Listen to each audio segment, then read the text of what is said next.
What really pisses me off about the 10,000 plus chocolate chip cookie recipes there are on the internet is that they tell you how to make a specific chocolate chip cookie. What they don't tell you is by changing smallest of ingredient, technique, or even the temperature can really change the final chocolate chip cookie. If you are specific about cookies like I am and want to make your own type of chocolate chip cookie with the texture, flavor, color and taste exactly according to your preference, then you need to know these basics about it. You also need to understand how by changing the smallest of the things can actually change the entire outlook of the final chocolate chip cookie. Welcome to part 2 of developing your own cookie and biscuit recipe. In part 1, I covered all the biscuits, which included shortbread, sugar cookie and a butter cookie. In this video, I am going to cover a very classic American chocolate chip cookie. I am going to explain in detail all the ingredients that go into making a chocolate chip cookie. Most importantly, I am going to explain to you how variations in these ingredients like chilled butter versus room temperature butter versus melted butter can actually change how the chocolate chip cookie turns out in the end.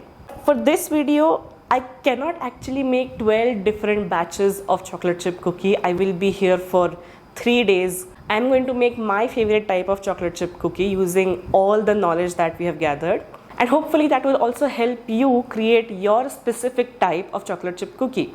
In case you have questions or get confused along the way, what you can do is mention in the comments the type of chocolate chip cookie you want to make, and I will tell you exactly what you need to do to get that specific flavor, texture and color of it. In the end of the video, I have mentioned the percentages of flour, sugar and fat to get 3 different types of cookies, which will either be thin and crunchy, thin and crispy, or tall and chunky with gooey center. That is the part you definitely don't want to miss, so keep watching. The first ingredient we are looking at is flour. We will mostly have 3 flours available to us for making cookies. The first one is all-purpose flour or ghar ka maida. Maida or all-purpose flour is the perfect flour for making chocolate chip cookie. It has 10 to 12% protein content, has the perfect starch content for making any kind of cookie you want. The second one is cake flour.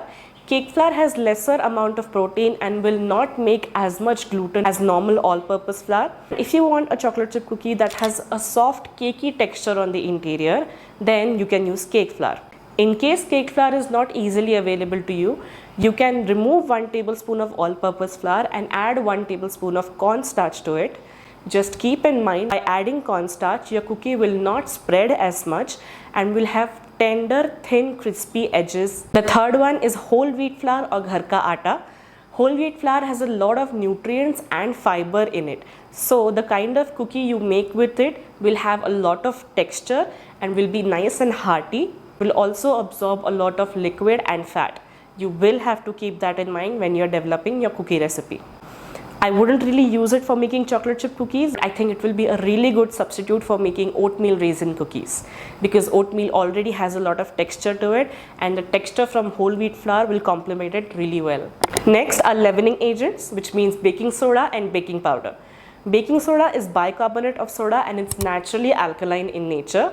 So it needs something acidic to react with it. This reaction happens almost immediately and the gases that are evolved help in making the cookie either thin and crispy or nice and cakey and soft, depending upon the other ingredients. Baking soda also helps in browning of the cookie and also spreads the cookie a little bit. Because baking soda is a base and is alkaline in nature, when mixed with the flour and other ingredients, it weakens the gluten strand and hence helps in spreading the cookie. Baking powder is a combination of both baking soda and acidic ingredient.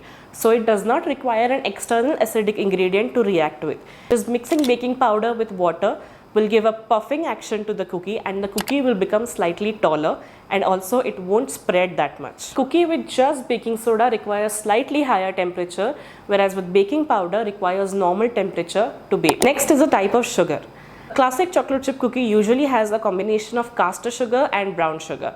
So white sugar or caster sugar has a neutral pH. So when you make a cookie with just white sugar and baking soda, combining it will not give any kind of reaction and you will get a thinner cookie with crispy edges. But if you make a cookie with white sugar and baking powder, since baking powder has both acid and base, it will react with the liquids of the cookie and you will get a tall, dense and compact cookie. Brown sugar is a mixture of white sugar and molasses. Molasses is the residue that you get after the sugar making process and is acidic in nature. So brown sugar in itself is acidic in nature. So if you make a cookie with just brown sugar and baking soda, the acid and base will react with each other and you will get a tall cookie that is soft and cakey on the inside, and it will not spread much. If you make a cookie with just brown sugar and baking powder, it will be very similar to the one that you made with white sugar and baking powder. Tall, dense, compact, just slightly darker because of brown sugar. So to get a happy middle between these two textures, if you use equal quantity of baking soda and baking powder with melted butter, you will get a cookie that will spread a little bit, will be slightly taller, soft and cakey inside with crispy edges. If you want a cookie that is chewy inside, usually a combination of 2:1 of brown sugar to white sugar should work. Next is butter. The consistency of the butter is most important when it comes to the kind of chocolate chip cookie you want. Using melted butter will give you a thinner, denser and gooey and soft cookie on the inside, whereas using room temperature butter will give you slightly fluffy and cakey texture on the inside. If you're whisking melted butter and sugar, since the butter is in a melted state, it won't exactly get creamed with the sugars. No air will get trapped between the butter molecule and the sugar molecule. Final cookie will be thinner and denser. If you're using room temperature butter, air will get trapped nicely between the butter molecule and the sugar molecule. It will increase in volume and hence the final output of the cookie will be cakey and light on the inside. Next is eggs. So an egg contains an egg yolk and egg white. Egg yolk is mostly fat and lecithin, which helps in emulsifying the batter together. Emulsifying meaning that the water and oil will get mixed together very well. Egg yolks are mostly fat. So a cookie dough that is heavy in egg yolks will be thicker and gooier in the center, whereas egg whites, which is mostly protein and water, will be thinner and crispier. It is very important to add one egg at a time and to mix at a low and a medium low speed. If you add all the eggs at once and mix it super fast, it will incorporate a lot of air into the batter, and when you put that cookie dough in the oven, it will puff up super quickly because it has so much air in it, and while it cools down, it will completely collapse. Next is mixing methods. If you want a cookie that is soft and gooey on the inside with slightly crispy edges, use melted butter. Just mix with a normal whisk until all the ingredients are homogeneous. Because we are not incorporating any air into it and the butter is in a melted state, it will give you that gooey thin center with slightly crispy edges. If you want a cookie that is crispy on the edges with a nice soft and cakey cooked cookie dough texture, you will need room temperature butter and you will need to whisk the butters and the sugars until it is creamed, which means the air is incorporated with the butter and sugar. It has increased in volume. If you want a thin and super crispy cookie that cracks like a biscuit, what you'll need to do is a reverse creaming method. It means you're first creaming the fat and the flour together. Once the fat coats the flour, it will completely inhibit the gluten formation and it will break very quickly and it will be crispy. Next is knowing the baking temperatures and the time, which is just as important as knowing the ingredients. First is low temperature and higher time. 160 to 170 degrees Celsius, time can vary upon 15 to 20 minutes. This usually works well for frozen dough. If you are storing the dough in your deep freeze and it is really frozen to the very middle, having a low temperature will help the cookie dough warm and then start baking. Higher temperature for a lower time, the cookie dough will set quickly on the outside, won't spread at all. And now taking into consideration a few things that nobody really thinks twice about but can actually change the texture and the flavor of the cookie. First is the type of chocolate you used. Chocolate chips usually don't melt at all even if the temperature goes really high. So if you use just chocolate chips, they will not melt and they will still be crunchy when you bite into them. Whereas chocolate chunks or normal chocolate will actually completely melt and will not solidify completely after the cookie has chilled. So if you want a nice melty chocolate inside, use chocolate chunks. Second is scraping of the dough in between mixing. If your cookie turns out very ununiform in shape, it is spread in some places, crispy in some places and tall in some places, it means that you haven't scraped the bowl, that your ingredients aren't homogeneously mixed. And third is the type of paper, parchment, foil you use, or even the color of the baking tray when you're actually baking the cookie. Using a parchment paper is the best option because it will inhibit the spread, so the cookie will only spread as much as it's supposed to. But if you use something like a silicone mat or foil or just grease the baking tray, it will spread a lot more. Color of the baking tray also matters a lot. A silver colored tray versus a black colored tray will make a difference in the final spread, texture and taste of the cookie. Since black color absorbs a lot more heat very quickly, it will affect how the cookie spreads or not spreads, or it might even get burnt from the bottom. So keep that in mind. Another important thing is for how long you chill the cookie.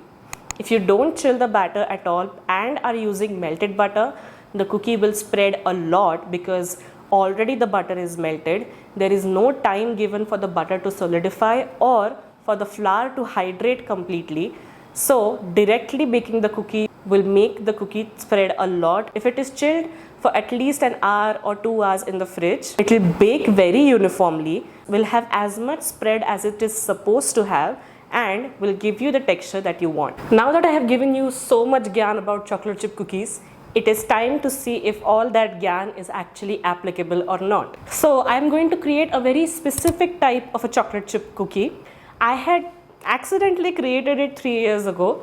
At that time, I knew how to make a chocolate chip cookie. I just didn't understand all these technicalities behind it. It spreads quite a bit, but has a dome in the center, is crispy around the edges. Inside the dome, the texture is gooey and slightly on the cakey side, has a lot of chocolate and coffee in it. Let me test myself and see if I can recreate it. Starting with the flour, I am using all-purpose flour or maida, but I am substituting 1 tablespoon of it for 2 teaspoons of cornstarch because I want the edges to be slightly golden brown and I don't want the cookie to spread too much. It still has to spread a little, but to get that dome, I am adding cornstarch. I'm using 60% brown sugar and 40% white sugar. Because I don't want the cookie to spread too much, I have reduced the amount of white sugar and increased the amount of brown sugar using baking powder as well as baking soda. Baking soda so that it spreads a little bit and gives that nice brown color. Baking powder so that it starts puffing a little and gives that domed top. Since I want the inside to remain slightly on the gooey side, maybe a little bit on the cakey side, I am using slightly runnier than room temperature but not melted butter. So the butter should be at a spreadable consistency. I am only adding 1 egg yolk because I don't want the batter to be very runny, and since egg white only provides liquid to the batter, I am just adding egg yolk, baking it at a higher temperature around 190 for a lower time, so around 10 to 12 minutes. All these technicalities and science actually worked because this is the exact kind of cookie I wanted. Crispy on the edges, domed in the middle, gooey on the center.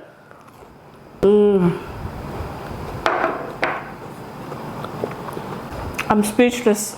You will find the recipe for this cookie as well as all the information I have mentioned today in this video in a clear, concise format in a downloadable PDF which will be in the description.